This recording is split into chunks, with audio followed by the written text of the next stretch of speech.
Continuamos con más información a través de su noticiero Noticias Planeta al Día y Prensa Radial, que se transmite a través de Radio Planeta 106.1 y en todos los portales digitales de SR Radio. En estos momentos vamos a hacer información con el economista Guillermo Bernardino Herrera Villarroel.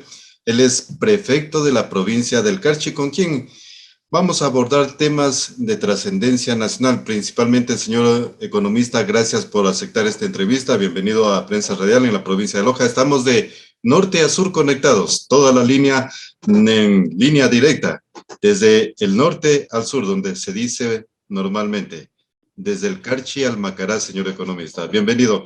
Economista, ¿cuál es su lectura en torno a lo que se dieron las movilizaciones y el pronunciamiento que lo hizo la Corte Constitucional, y también acepta ya el presidente de la República y la presidenta de la Asamblea que respetarán dicha decisión? Bienvenido, economista. Muy buenos días, un saludo cordial a la provincia de Loja. Realmente en las fronteras se vive una realidad única, especial, diferente, donde empieza la patria ecuatoriana, y es importante también que se analicen los temas nacionales que tienen implicación sobre todo el territorio ecuatoriano.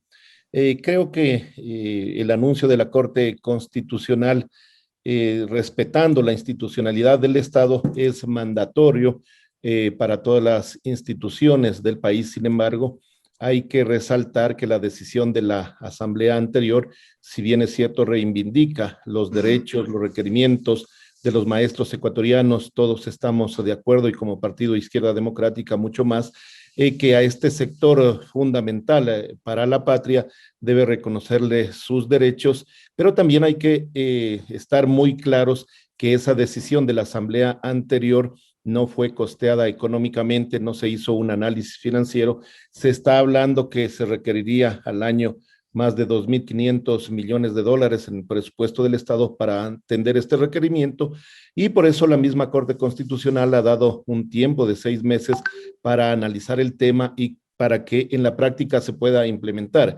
Como Izquierda Democrática estamos haciendo ya un análisis técnico económico de la situación para cumplir con los requerimientos de los maestros, pero para permitir también a las arcas fiscales que tengan un buen manejo, que tengan un equilibrio y que no desatiendan a otros sectores importantes como la salud, como los sectores sociales.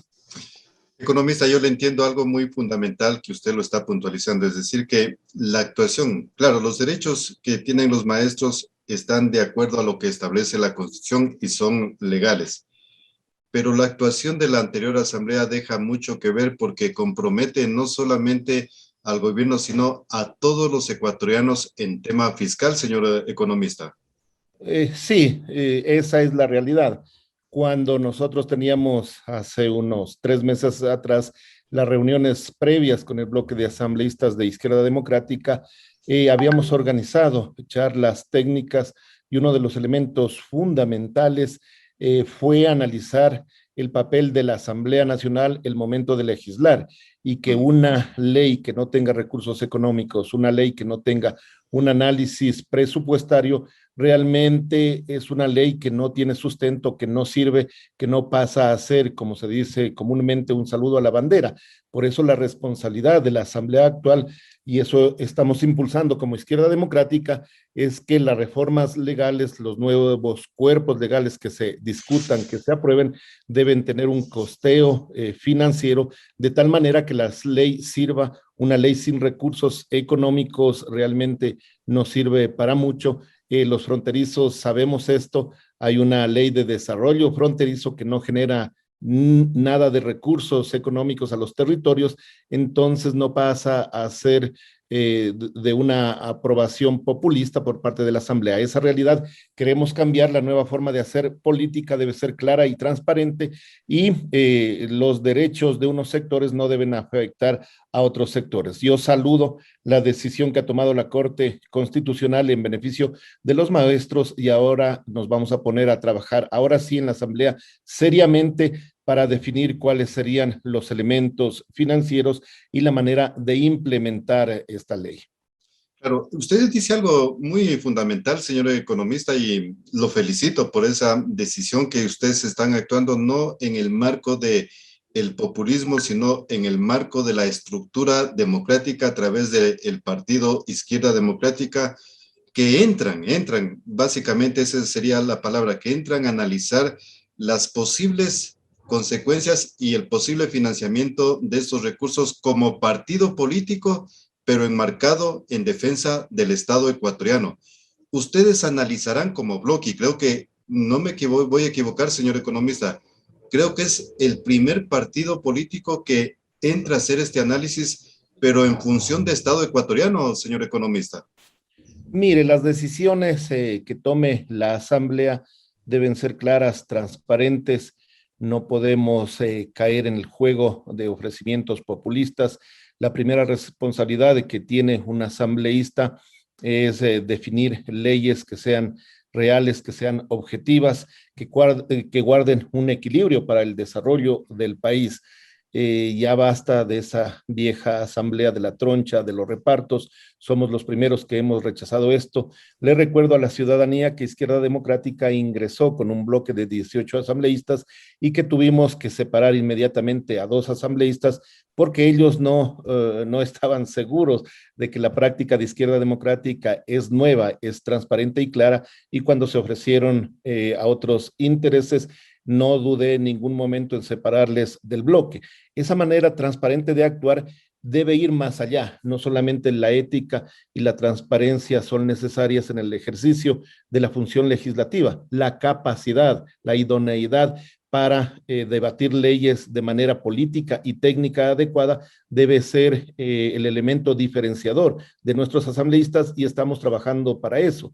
Izquierda Democrática cuenta con un potente instituto de formación, investigación y capacitación, y a través de los técnicos, los investigadores del Instituto Manuel Córdoba Galarza, también estamos proveyendo permanentemente los insumos necesarios para que nuestros asambleístas con sus equipos técnicos puedan hacer un análisis, una discusión de cifras, de datos, de posibles impactos positivos y negativos de una resolución o una aprobación de la Asamblea. Creo que eso también es demostrar una manera moderna de hacer política, no solamente en el insulto, en el grito, en la diatriba, sino en el actuar coherentemente. Estamos decididos desde la campaña que impulsamos con Javier Hervas a hacer y a marcar un nuevo rumbo en la política ecuatoriana. No es fácil, es difícil, es complicado, pero alguien tiene que hacerlo, y Izquierda Democrática está decidido a hacer esa organización política.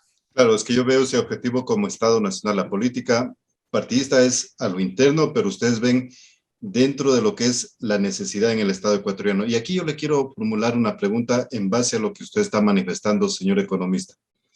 Claro, los partidos políticos observan la realidad del Estado ecuatoriano y desde allí comienzan a nacer las posibles tesis para emprender en cambios que se generen en el Estado ecuatoriano. Entonces, señor economista, cuando usted dice vamos a analizar de a dónde vamos a financiar lo que aprobó la Corte Constitucional, de lo que aprobó, valga la redundancia, la Asamblea Legislativa con el Magisterio. Los derechos son adquiridos, tienen todo el derecho de recibir esos monumentos, pero aquí no sería, señor economista, poner también los puntos sobre las is.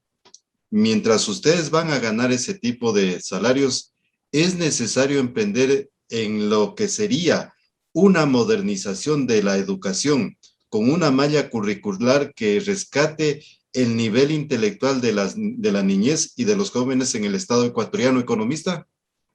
Sí, yo creo que cualquier cambio que nosotros pretendamos dar a todo el sistema de educación debe contemplar una visión integral. Por un lado, dar ese respeto, esa posición a los maestros que cumplen una función importante, pero por otro lado también el Estado debe dar las facilidades para que ellos se actualicen, para que se capaciten, y sobre todo para que las mallas curriculares estén a tono entre los diferentes niveles de educación, tanto la educación que se da básica, la del bachillerato, y luego la universitaria. ¿Qué es lo que pasa actualmente?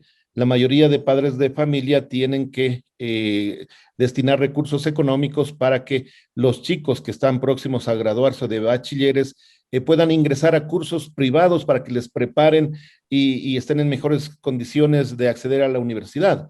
Nosotros hemos conversado, hemos dialogado con diferentes maestros, directores de colegios, y ellos nos han dicho que el problema es que no hay la facilidad para que los colegios adapten su malla curricular con lo que los chicos van a tener que rendir en la prueba. Si no tienen esa flexibilidad, si por un lado estamos enseñando con una malla curricular rígida que no permite flexibilidad, y por otro lado van a tomar cosas diferentes en las pruebas de ingreso a la universidad, ¿quién paga los platos rotos? El padre de familia, que tiene que hacer una inversión que puede servirle para otros rubros, para otras acciones en su hogar.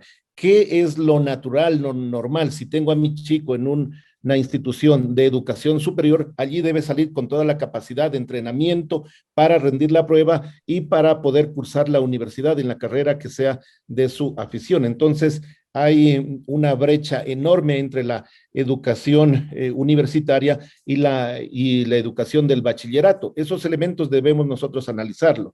Otro punto fundamental: ¿qué va a pasar cuando ya haya un regreso gradual a las clases por parte de los niños y los jóvenes en escuelas y colegios? ¿Qué va a pasar con aquellos que todavía no puedan hacerlo? ¿Qué va a pasar con la conectividad, que es tan deficiente en diferentes sectores del territorio ecuatoriano, sobre todo en el sector rural? Entonces, si el Estado no tiene una visión integral de cómo adaptar la educación a las condiciones actuales, no ver únicamente cuáles van a ser los sueldos de los maestros, sino darles las facilidades para capacitación, para actualización, para conectividad, realmente vamos a seguir a la saga de la educación en la región. Claro, y por eso creo que coincidimos allí, señor economista, y no queremos ser con el método del linchamiento, sino que se actuó de populismo en la aprobación de la ley orgánica de educación intercultural sin observar lo que usted está manifestando, señor economista, y estamos observando. Por ejemplo, los gobiernos seccionales tienen las competencias incluso para asumir la educación, señor economista, pero allí se les requiere presupuesto, la parte económica para asumir esas competencias. No necesariamente, digamos, el economista Guillermo Herrera va a asumir las competencias de educación populistamente, pero sin financiamiento. ¿Y quién fracasa? No fracasa el economista Guillermo, sino que fracasa, como usted dijo, la estructura familiar y el estudiante. Entonces hay que ser conscientes en este momento, señor economista, y de ir determinando y ceder un poco. Si es que no hay el financiamiento, ir cediendo progresivamente para buscar una solución al sistema educativo, porque lo que queremos es ser competitivos, señor economista, a nivel internacional, en la parte intelectual. Mire, usted ha hecho un análisis adecuado del tema. Los derechos son adquiridos, es más que justo poder compensar a los educadores ecuatorianos, eso no está en discusión. Hay que mirar las finanzas públicas. En economía no hay muchas opciones para financiar este incremento. Habría dos caminos: uno de ellos, disminuir inversiones en otros sectores, o si no, incrementar los impuestos para obtener este financiamiento, o endeudarse. Una solución usted la ha manifestado, que lo estamos analizando, que lo propondremos al gobierno para que él pueda hacer su análisis y llegar a acuerdos también de la sociedad ecuatoriana con los educadores, es el gradualismo. Podemos alcanzar estas metas en un número de años adecuados, lo que significará un impacto gradual en la caja fiscal, lo que permitirá, si se hacen las cosas bien, impulsar a la economía ecuatoriana e ir solventando estos requerimientos de este sector importante. Es decir, hay que embarajar objetivamente una serie de posibilidades y hay que tomar una decisión. Se tiene 6 meses para eso, entonces lo vamos a hacer nosotros con mucha seriedad y con mucha responsabilidad. Claro, ese es el propósito, señor economista, como hombres de Estado para observar lo que es la realidad del país y progresar para el día de mañana. Y mire, economista, creo que similitud tienen los territorios del Estado ecuatoriano, la provincia del Carchi con la provincia de Loja, en la parte rural. allí se podría fomentar lo que sería la educación técnica agropecuaria en los establecimientos educativos, en base a lo que usted también manifestaba, señor economista. El bachiller, cuando ya se incorpora de bachiller, también puede tener otro conocimiento en lo que es la parte agropecuaria para el día de mañana poderse defender en cualquier circunstancia, economista. Mire, se ha hecho tanto daño a la educación superior y a la educación en general en nuestro país, tratando de implementar modelos que funcionan en otras realidades que han tomado su tiempo para llegar a ese nivel. No se puede mejorar la educación por decreto. Mire el daño que se ha hecho a las comunidades del sector rural, el cierre y ahora destrucción de infraestructura física que servía en comunidades de los diferentes cantones del país. Se hicieron ofrecimientos que se van a construir miles de unidades del milenio, no se alcanzó a hacer ni siquiera algunas centenas de ellas. Se cerraron las escuelas en los sectores rurales. Esto deprimió la realidad en esos sectores porque el maestro, el educador, a más de guiar a los chicos, a los niños, se convertía en una base y un eje fundamental de la organización comunitaria. Todo este daño se hizo a la educación. ¿Quiénes fueron los más beneficiados de estos cambios en el correísmo morenismo? Las universidades privadas. Vaya usted a analizar el número de matrículas que tenían antes de las reformas que hizo el correísmo y cuál es el número de matrículas que tienen hoy, quiénes han sido los beneficiarios económicamente hablando, en detrimento de la educación pública y en detrimento de los padres de familia.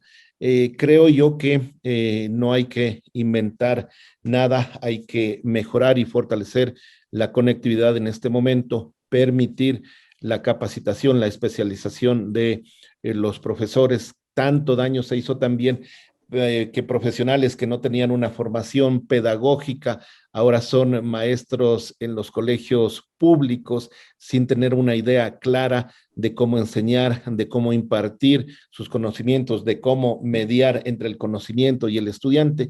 Entonces se ha hecho un daño durísimo a la educación ecuatoriana. Nosotros estimamos que tomará al menos unos 20 años enrumbar un modelo propio ecuatoriano acondicionado a nuestras realidades, y un elemento fundamental en nuestra realidad es la educación técnica en diferentes áreas. Usted ha mencionado la agropecuaria, hay otras áreas técnicas que brindan la posibilidad a los bachilleres de seguir su educación en institutos superiores. Ya no hay oferta suficiente en las universidades, tenemos que potenciar los institutos superiores y dar la posibilidad de que carreras técnicas tengan también una demanda adecuada por parte de los chicos, por parte de los jóvenes, y solventar esa necesidad, ese requerimiento en el sector industrial, en el sector agrícola que tenemos de formación. Muy bien lo que dijo, señor economista, usted. Hay que trabajar para ir formando a la actual niñez, señor economista. La juventud que al momento está en estos instantes cursando el nivel medio y superior, hay que reforzarle los conocimientos para que no sea una sociedad sin el conocimiento. Porque le voy a decir algo muy importante, economista, y creo que lo mismo está sucediendo en el Carchi, en Tungurahua y en todas las partes del Ecuador. Tenemos funcionarios públicos, discúlpeme el término que lo voy a emitir, señor economista, funcionarios con un nivel intelectual mediocre, que cuando usted va a hacer un trámite a preguntar, le dan otro tipo de información que no entienden cuál es el sistema administrativo en el Estado ecuatoriano. Entonces, es momento de reforzar esos conocimientos a la actual juventud y fundamentalmente trabajar con la actual niñez para el día de mañana ser un Ecuador competitivo. Y aquí yo me tomo el eslogan de ustedes, señor economista. Hay que fortalecer justicia social con libertad, economista. Mire, la clase política ecuatoriana, sobre todo la Asamblea Nacional, ha tenido una actuación decepcionante, por eso tiene la asamblea que salió, tuvo una bajísima calificación. La actual se recuperó en algo, pero si la asamblea no enrumba sus acciones, si no discute los temas que son fundamentales para el país, si deja de estar cambiando los órdenes del día, aprobando exhortos que no tienen ninguna capacidad jurídica para cumplimiento, realmente le están dando la espalda a la sociedad ecuatoriana y por eso salen tan mal evaluados. Las últimas acciones de la Asamblea, por lo menos en el tema de fiscalización, como que retoman de alguna forma cuál es el requerimiento de los ciudadanos ecuatorianos, luchar contra la corrupción. Pero cuando hay una asambleísta de Pachacuti que hace insinuaciones de que si roban, roben bien, ¿qué va a opinar la sociedad ecuatoriana? ¿Cómo va a confiar en la clase política? Por eso Izquierda Democrática lo dice y no solamente de palabra, es necesario, es fundamental una nueva forma de hacer política. Le pongo un ejemplo. Los diálogos que se hagan para llegar a acuerdos entre los diferentes sectores que están representados en la Asamblea Nacional tienen que ser públicos, transparentes, nada bajo la mesa.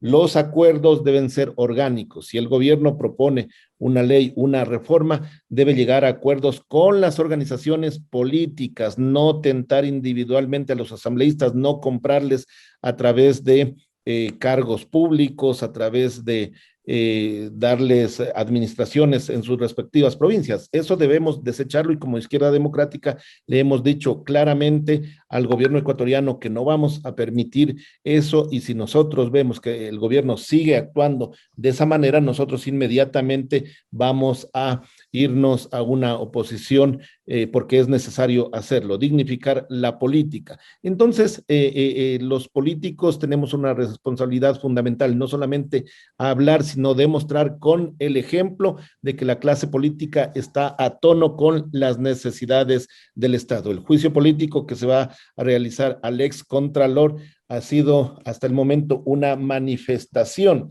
de que también la política requiere de mucha disciplina, de mucha responsabilidad, que requiere de mucha técnica. Casi se cae el juicio político por no observar por parte de la Comisión de Fiscalización y su presidente los tiempos, los plazos.